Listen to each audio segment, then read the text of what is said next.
At Starbound, we tell stories the human way, not with artificial voices or AI slop. I mean, in the end, what's HFY without humanity? Subscribe to keep it this way. My name is the Voice Ogre, and let's begin.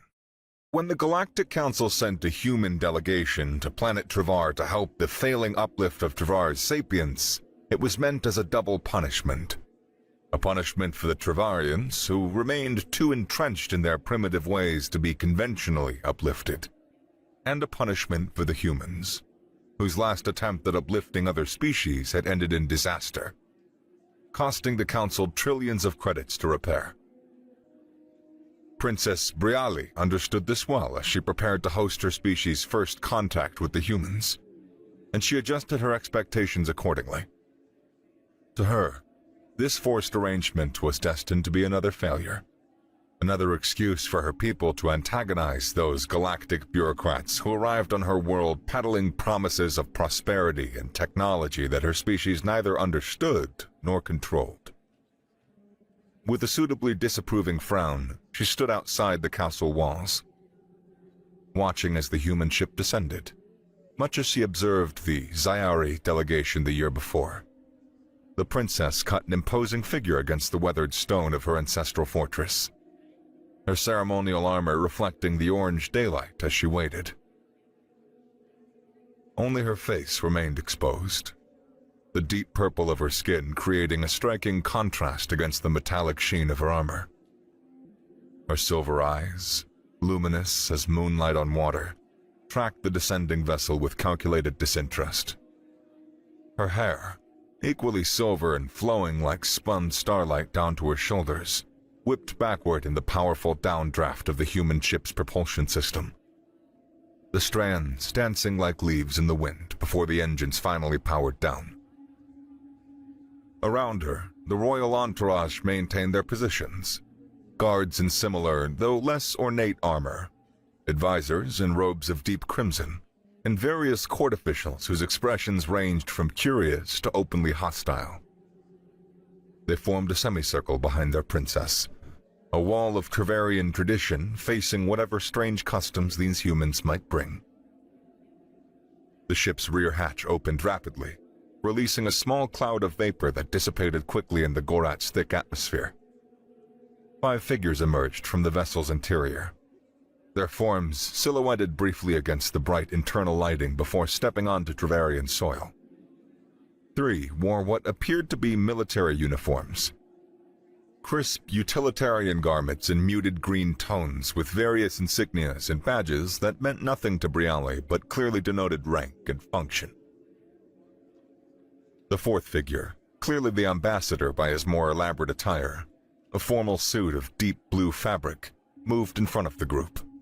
His dark hair was neatly trimmed, his brown eyes already scanning the assembled Travarians with what seemed to be genuine interest rather than the typical fear or disgust she had witnessed from other species. The 5th figure made Briali's lip curl slightly in recognition. A Saurian inspector, his reptilian form completely enclosed in the standard council-issued environmental suit, the transparent faceplate revealing scales of muddy green and eyes that darted nervously between the humans and Travarians. She knew this type well. They were the Council's watchdogs, sent to ensure compliance with uplift protocols and report any deviations back to their bureaucratic masters. What struck Briali most forcefully, however, was what the humans weren't wearing. No environmental suits, no breathing apparatus, not even the basic filtration masks that every previous delegation had insisted were absolutely essential to prevent cross-contamination risks. The Zyari had spent their entire visit sealed in their suits, claiming that exposure to Travarian microorganisms could prove fatal. The Zori had worn full hazmat gear, insisting it was for the Travarians' protection as much as their own. But these humans walked on her world's surface as casually as if strolling through their own gardens, breathing the air that others had declared toxic, their skin exposed to the elements that previous visitors had deemed dangerously radioactive. The ambassador broke away from his group and walked directly toward her, a stride confident but not aggressive. As he approached, Briali straightened, preparing herself for the typical lengthy introduction of full council platitudes and barely concealed condescension. But when he stepped before her, barely an arm's length away, closer than any previous alien dignitary had dared to stand, he did something entirely unexpected. "Princess Briale," he said, his voice pleasantly conveyed to her through her universal translator. "I am Ambassador Gregor Hayes, and I'll cut straight to the chase." He leaned in slightly, close enough that she could smell something foreign on him. His voice dropped to a volume meant to be only for her ears. "We both know that your species has no interest in being uplifted, and frankly, Earth has no interest in forcing unwanted change on anyone. The Council wants their show, so I propose that we give them one. Make it look good for the Inspector over there, and then we go on about our respective lives. Deal?" Briale's silver eyes widened, her carefully maintained expression of royal disdain cracking like ice in spring. She had prepared for condescension, for threats, for promises of technological wonders her people had already refused before. She had not prepared for honesty, and certainly not for conspiracy.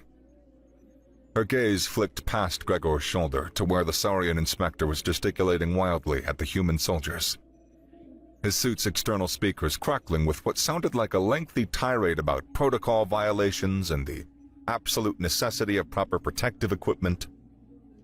The human soldiers, for their part, seemed to be studying the ground with intense interest, occasionally nodding but making no move to return to their ship for the required gear. One of them, a woman with short-cropped red hair, actually rolled her eyes when the inspector's back was turned, and Briale felt an unexpected kinship with these strange, soft-skinned beings called humans. A smile bloomed across her purple features, transforming her face from regal severity to something almost conspiratorial. She leaned toward Gregor, noting with interest that he hadn't flinched at her proximity the way other species always did. "Ambassador Hayes," she whispered, her breath stirring the small hair she could see on his exposed neck. "I believe we have ourselves a deal." They shared a brief moment of mutual understanding, their smile mirror images of relief and mischief, when suddenly the clicking of clawed feet on stone announced the Saurian inspector's approach. He stalked toward them with the self-important gait of every council bureaucrat Briale had ever had the misfortune to encounter, his suit's servos whirring with each exaggerated step. The Saurian stopped directly between them, not even offering the courtesy of a greeting before launching into what was clearly a prepared speech. Through his suit's faceplate, Briale could see his scales had darkened to an angry rust color, and his vertical pupils were dilated with what she assumed was frustration. "I am Senior Inspector Tuzak of the Galactic Council's Uplift Oversight Committee," he began. "Humans," he said, spinning to point at Gregor. "Your species' previous attempts at uplift was an unmitigated disaster. The Yenti were a peaceful, contemplative species with a natural inclination toward theoretical mathematics, and somehow, your delegation managed to teach them not the elegant beauty of quantum mechanics or the sublime complexity of hyperdimensional geometry, but how to create fusion bombs capable of obliterating small moons." His finger jabbed accusingly at Gregor's chest. "The Council spent 3 trillion credits containing that situation, and was still dealing with the Yenti's questionable scientific endeavors." And without missing a beat, Tuzak whirled toward Briale herself, his fingers now aimed at her face. "And you, Princess of the Travarians, your species has been stuck in the same medieval society for 10,000 years. 10,000! While the rest of the galaxy was developing faster than light travel and conquering death itself, your people's greatest achievement remains hitting hot metal with hammers until it changes shape." His throat sac inflated dramatically. "Every species the Council has sent to help you has been met with suspicion, hostility, and outright rejection. The Agar offered you clean fusion power. You told them you preferred your coal furnaces." The Zyari tried to share agricultural techniques that could feed billions, and you insisted your traditional farming methods were enough. You have consistently, stubbornly, deliberately remained primitive despite our best efforts. Tuzak stepped back, his arms spreading wide as if addressing a much larger audience than just the two of them. The Council's decision to pair Earth with Trivar in this uplift attempt is seen by some as punishment for both of you. But I don't see it that way. You have too much to gain from this arrangement. He continued droning on, something about quarterly assessments and development metrics, his voice becoming a buzz of bureaucratic white noise that seemed to drain the color from the very air around them. Pudding, Gregor whispered, barely moving his lips. The word was so quiet it was almost lost in Tuzak's endless monologue about standardization, uplift procedures, and Council Regulations subsection 247H regarding primitive species integration protocols. The laugh escaped before Briali could stop it. A bright, genuine sound that cut through Tuzak's speech like a blade through silk. The inspector stopped mid-sentence, his scales darkening further as he glared at her through his faceplate. Something amusing, Princess? He asked, his tone dripping with condescension. My apologies, Inspector, she said, not sounding apologetic at all. Please, continue. You were explaining subsection 247H, was it? Tuzak huffed, his throat sac deflating slightly. As I was saying, the proper rules must be observed. I insist that the Princess personally show Ambassador Hayes the key developments of Trivarian society. A full tour of your capital city, your agricultural centers, your forges. He said the last word like it physically pained him. Of course, Inspector, Briali said, her tone perfectly neutral. I would be honored to show Ambassador Hayes our world. Excellent. We'll begin immediately. Ambassador, Princess, if you would proceed to the transport vessel, I will accompany you to ensure that all protocols are properly observed. As they walked toward the human ship, Gregor fell into a step beside her, and she heard him mutter under his breath. This is going to be a long day. Briali's smile returned, smaller but more genuine than before. Perhaps these humans weren't going to be quite the burden she'd expected. As she'd followed Gregor up the ship's ramp, she caught herself wondering what other surprises these strange, unsuited beings might bring to her unchanging world. Half a day had passed since they'd boarded the human vessel, and Briali couldn't help but marvel at the technology despite herself. Through the ship's viewport, she watched familiar landscapes flash by in seconds. Mountain ranges that would have taken her a month to traverse by royal carriage were passed beneath them in mere minutes. The crystal falls of Gorvat, which required a 3-week pilgrimage to reach on foot, appeared and disappeared before she could fully appreciate their rainbow-tinted mists. Ancient forests that had stood untouched for millennia looked like mere patches of green from this height. And cities she'd only heard about in travelers' tales materialized and vanished with dizzying speed. It would have been an enjoyable experience, this aerial tour of her world, if not for Tuzak's incessant stream of commentary. The inspector had not stopped talking since they'd taken off, his buzzing voice filling every moment with statistics about uplift success rates, technological integration protocols, and the numerous benefits that primitive species have gained from council intervention. Even the beauty of her world from above could not fully distract from his droning presence. Now they had landed again, this time in the ship's conference room where both entourages, her guards and advisors looking distinctly uncomfortable in the metal chairs, and the human soldiers who seemed to have perfected the art of appearing attentive while clearly thinking about something else, were being subjugated to Tuzak's presentation. The holographic display showed image after image of successfully uplifted species, each one looking identical in their council-approved cities with their council-approved technology living their council-approved lives. And as you can see, Tuzak said, his finger jabbing at a particularly sterile-looking cityscape, The Primuti went from a Stone Age civilization to achieving faster-than-light travel in just 3 centuries after accepting Council guidance. Their infant mortality rate dropped by 98.7%.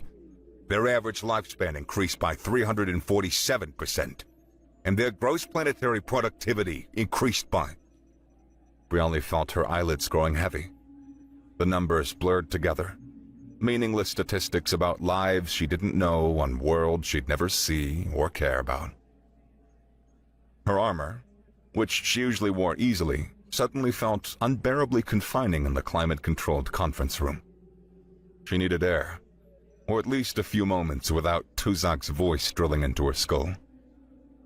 Moving with the discretion learned from years of boring court ceremonies, she rose from her chair and slipped toward the hallway. No one noticed her departure. Even her own guards were too glazed over from Tuzak's presentation to register her movement. She walked down the corridor, her armored boots surprisingly quiet on the ship's rubberizing flooring, until she spotted a small door standing ajar. A cleaning room, from the looks of the supplies visible through the gap. Perfect. She slipped inside and closed the door behind her with a soft click, leaning against it with a sigh of relief. The silence was blessed, beautiful. "We're on board too?" Briali nearly jumped out of her armor. There, sitting on an overturned bucket amid bottles of cleaning solution and stacks of absorbent cloths, was Ambassador Gregor Hayes. His formal jacket was unbuttoned. His tie hung loose around his neck, and he was munching on something from a small packet he kept reaching into. "I'm trained to pretend boring meetings aren't boring," he continued with a wry smile, "but Tuzak is utterly insufferable. I've sat through trade negotiations that lasted 3 days, and somehow this 4-hour presentation feels longer."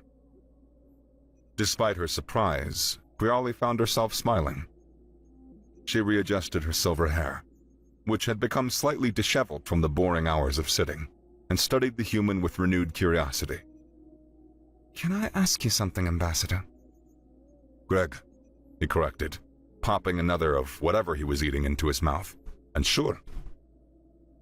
Why are your people so uninterested in uplifting us? Every other species that came before seemed almost desperate to improve us. But you and your team act like you'd rather be anywhere else. Gregor's expression shifted, becoming more serious. He stared at the packet in his hands for a moment before answering. "We tried it once. Really tried, I mean. We put our hearts into it." He sighed deeply, a sound carrying the weight of collective guilt. "Apparently, we ruined a perfectly peaceful species by teaching them how to make bombs."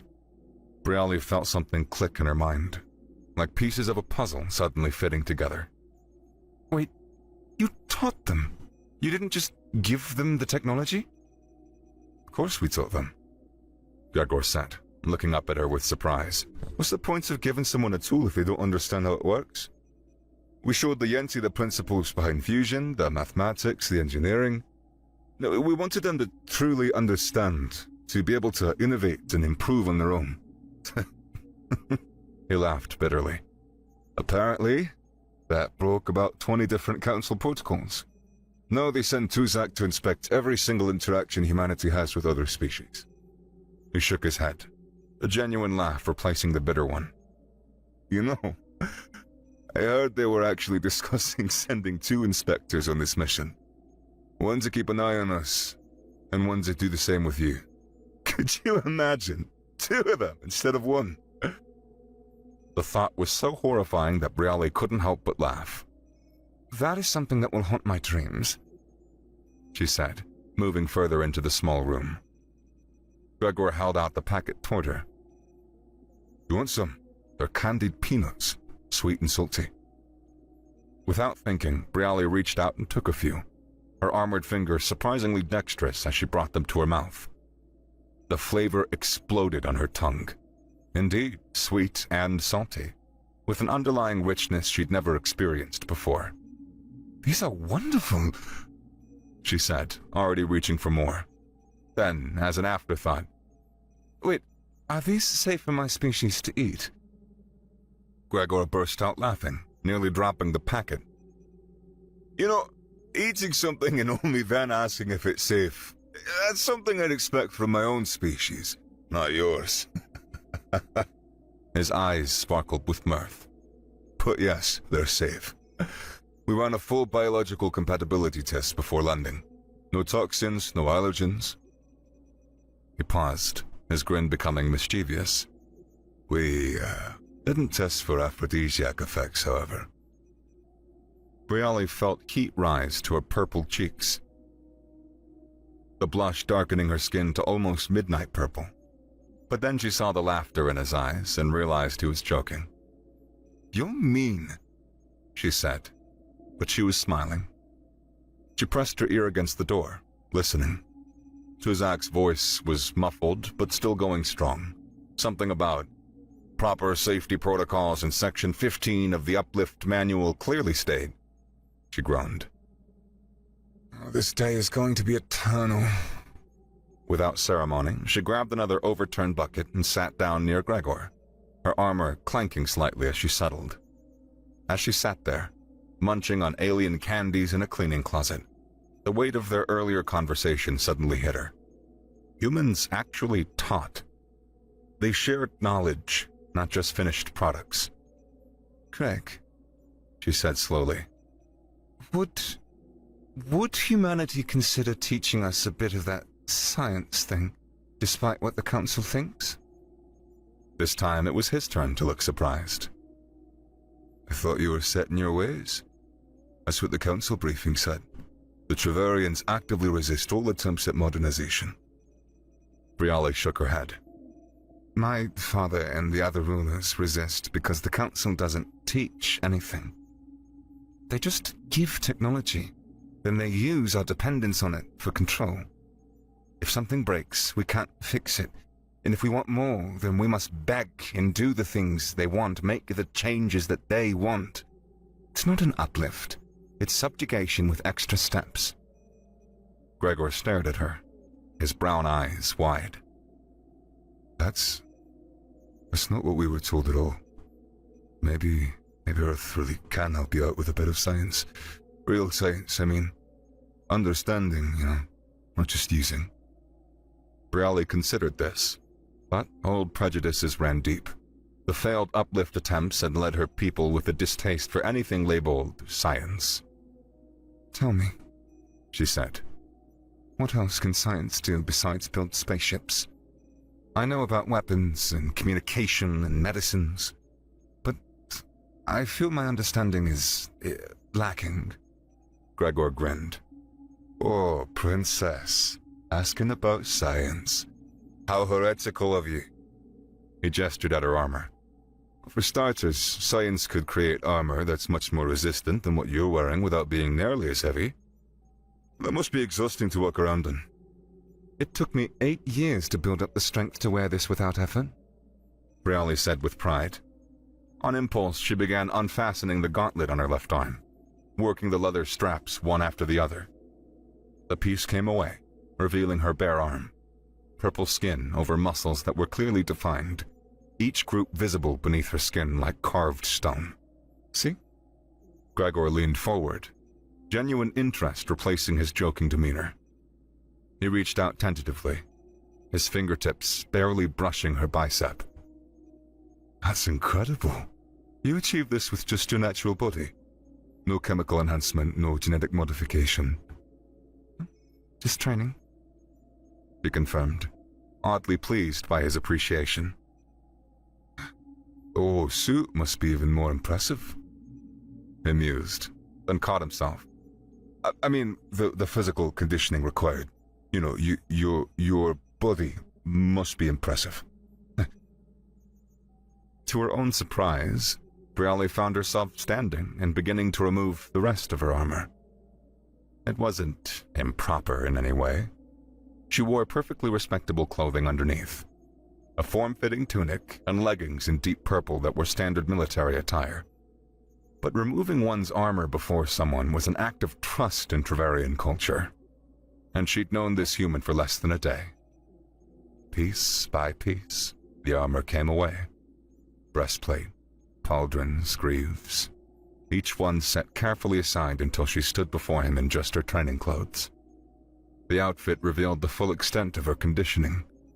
Shoulders broad and powerful, core muscles visible even through the fabric, legs that looked like they could kick through steel. Gregor stood, circling her with an expression of genuine awe. He was completely respectful, maintaining appropriate distance, but his enthusiasm was obvious. This is remarkable. The muscle density, the definition, I mean, you could probably lift me without breaking a sweat. Easily, Briali said, then heard herself adding, "Would you like me to try?" He blinked. Are you serious? Then, in the space of a heartbeat, his surprise transformed into boyish excitement. Actually, yes, for science, of course. Briali moved forward, placing one hand at his waist and another behind his shoulders.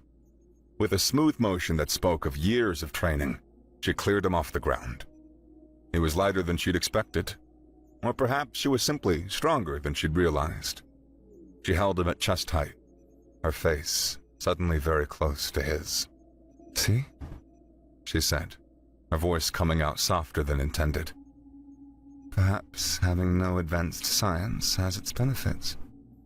She was acutely aware of how close their faces were, of the way his breath ghosted across her cheek, of how his brown eyes had darkened to almost black. She saw the moment that he made his decision. She saw him lean forward. And then his lips were on hers, gentle and questioning. And to her complete surprise, he was kissing him back. Her arms tightened around him, lifting him higher as she pressed him against the wall, her mind completely forgetting that she was supposed to be a proper princess, that she had known him for less than a day, that an inspector from the Galactic Council was just down the hall. The door burst open with a bang. I knew my presentation would be too much for creatures with short attention spans. Tuzak's voice buzzed with irritation. But his words died in his throat. Through his faceplate, Briali could see his scales shifting through several colors. Green, red, a sickly yellow, as his brain processed the scene before him. The Trevarian princess holding the human ambassador against a wall, both of them flushed and breathing hard, her armor scattered across the floor.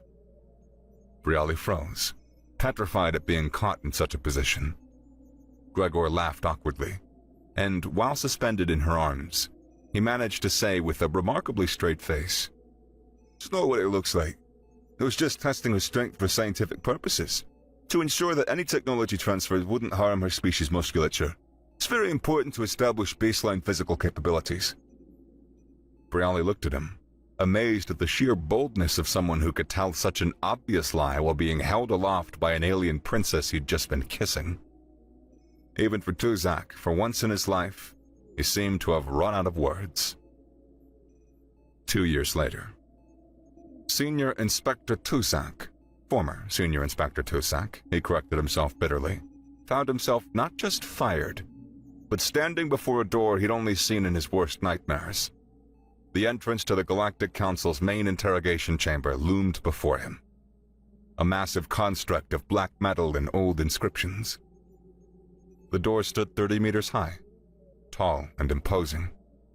A place like this, someone of his former rank would only ever be summoned to if he had screwed up royally, which apparently he had. The door began to open with a grinding sound that reverberated through his bones and through his environmental suit. Beyond lay darkness, not the simple absence of light, but an engineered void designed to intimidate. As his eyes adjusted, he could make out the amphitheater-like arrangement of the chamber, row upon row of raised alcoves ascending into the shadows, each one occupied by a vague shape. The leadership of the Galactic Council, representatives from dozens of species, all here to witness his interrogation. The darkness was designed to intimidate, preventing him from identifying any individual member, making the council seem less like a collection of beings and more like a singular, omnipotent entity. He entered slowly, and suddenly, the central raised alcove blazed to life with warm illumination, revealing the figure within. President Korvax of the Viori sat in judgment, his elongated gray skull towering over the chamber. Former Senior Inspector Tuzak. Korvax's voice resonated through the vast space, each word carefully modulated to convey disappointment and authority in equal amounts. You were assigned to oversee the human uplift attempt on Trivar. A simple task. Ensure protocols were followed. Prevent another Yenti incident. And yet, here we stand.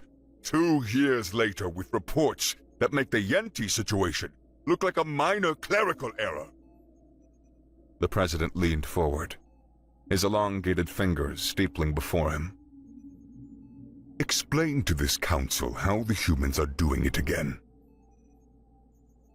Teaching another species far more than the council could ever approve. Tuzak felt something snap inside him. 2 years of frustration. 2 years of being ignored. 2 years of watching every single protocol he'd spent his life memorizing be cheerfully violated. It all came boiling to the surface. He knew he was already fired. He knew that even if the chance to recover his position existed, it would mean returning to that backwards planet to continue third-wheeling those 2 weirdos who couldn't understand basic interspecies barriers, let alone proper uplift protocols. So for once in his extremely ordered life, former Senior Inspector Tuzak decided to forget the politeness protocol entirely.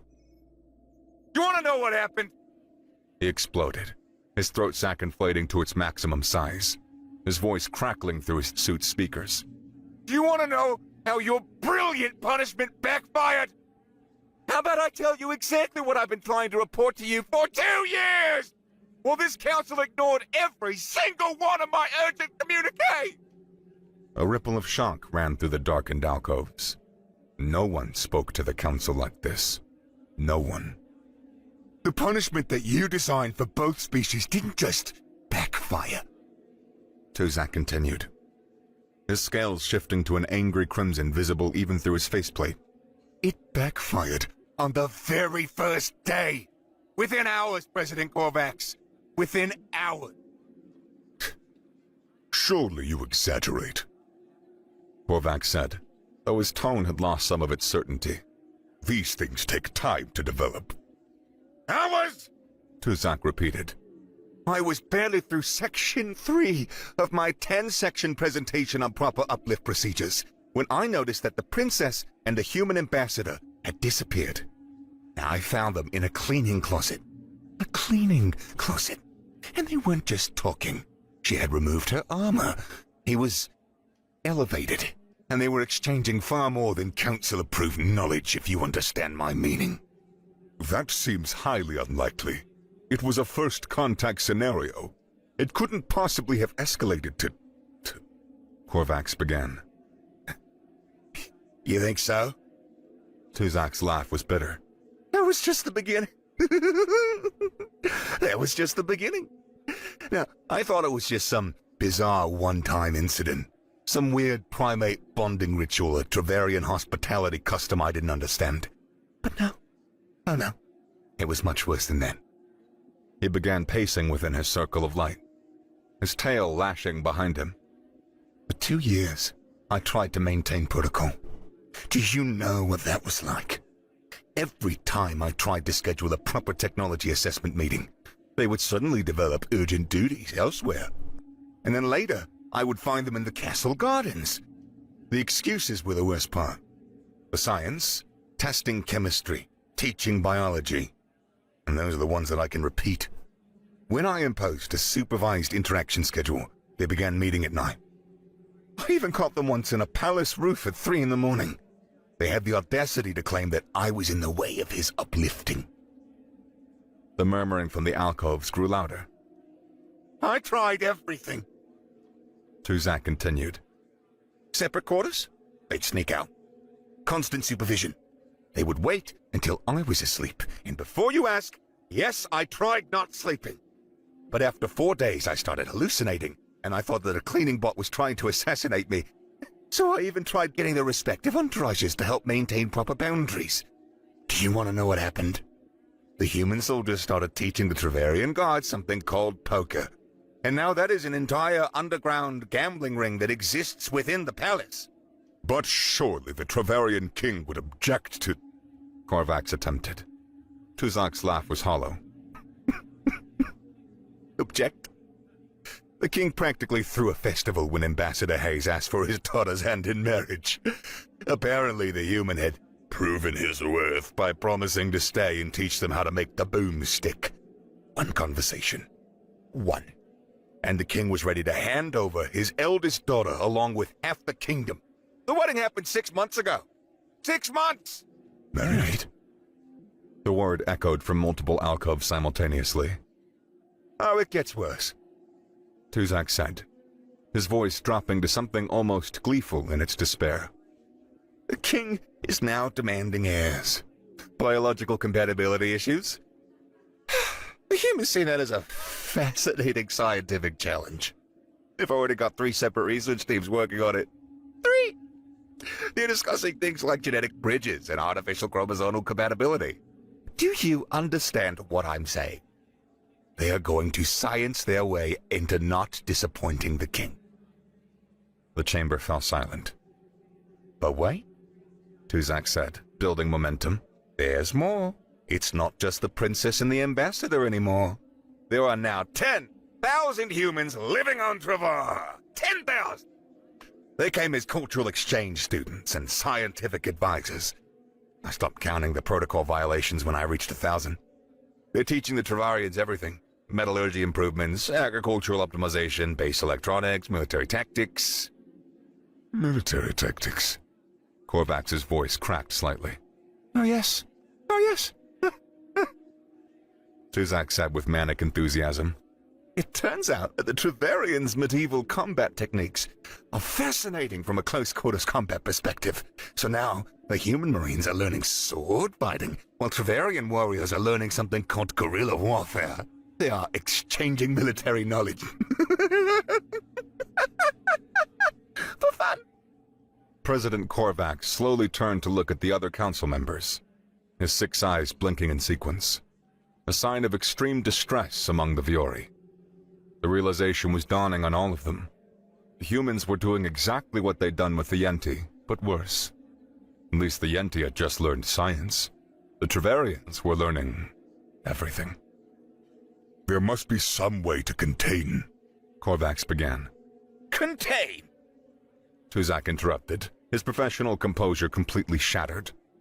President Korvax, with all the due respect to this council's wisdom, it's far too late for containment. The princess herself published something called the Scientific Journal last month. She's documenting every single thing the humans teach them and distributing it freely to any Travarian who can read. They're not just learning science, they're creating their own version of it, mixing human knowledge with their traditional crafts. They're inventing things that the humans didn't expect. You ever heard of a plasma forge? Because that's a thing now. He stopped pacing, standing directly beneath the president's alcove, his head tilted up in defiance. You sent the humans there as punishment, but the princess married one of them instead. She married him. And now the protocol violations are the least of your problems. We're looking at unauthorized technology transfer, unsanctioned biological experimentation, military knowledge exchange, and the complete breakdown of the uplift system as we know it. The silence that followed was deafening. Tuzak could hear his own breathing through his suit's respirator, could feel the sharpness of dozens of gazes from the darkness above. Finally, President Korvax spoke, his voice barely above a whisper. How did we not see this coming? Because, Tuzak said, suddenly exhausted, his scales fading to a dull brown. You were so focused on punishing both species that you never considered that they might actually like each other. The humans don't see teaching as giving power away. They keep their secrets, sure, but they like the prospect of having competition. And the Travarians, they don't reject progress. They reject being controlled. You put those two together and you get... A disaster. Korvax finished. Or... Tuzak said with a shrug that conveyed 2 years of exhausted resignation. Depending on your perspective, the most successful uplift in Council history. The Travarians have advanced more in 2 years than in the previous 10,000. They are happy, productive, and they did it all without a single Council protocol being followed. He pulled out a small device from his suit pocket. A human gift, he noted with irony. He placed it on the floor. That's my final report. All 2,000 pages of it. Every violation, every incident, every moment where I tried to stop them and failed. Tuzak turned and began walking toward the exit. And if you'll excuse me, I have a transport to catch. I've accepted a position as a food critic on Adori Prime. No protocols, no uplifts, no humans or Travarians. Just me and my sophisticated opinions about soup. As the massive door opened before him, he heard President Korvax call out. Tuzak, what do you suggest that we do? He paused at the threshold, not turning around. Honestly, send them a wedding gift and pretend it was the plan all along. Oh, and maybe avoid punishing species by forcing them to work together. Seems like they take it as a challenge rather than a punishment. The door closed behind them with a definitive thud, leaving the Galactic Council to contemplate the mess they'd created.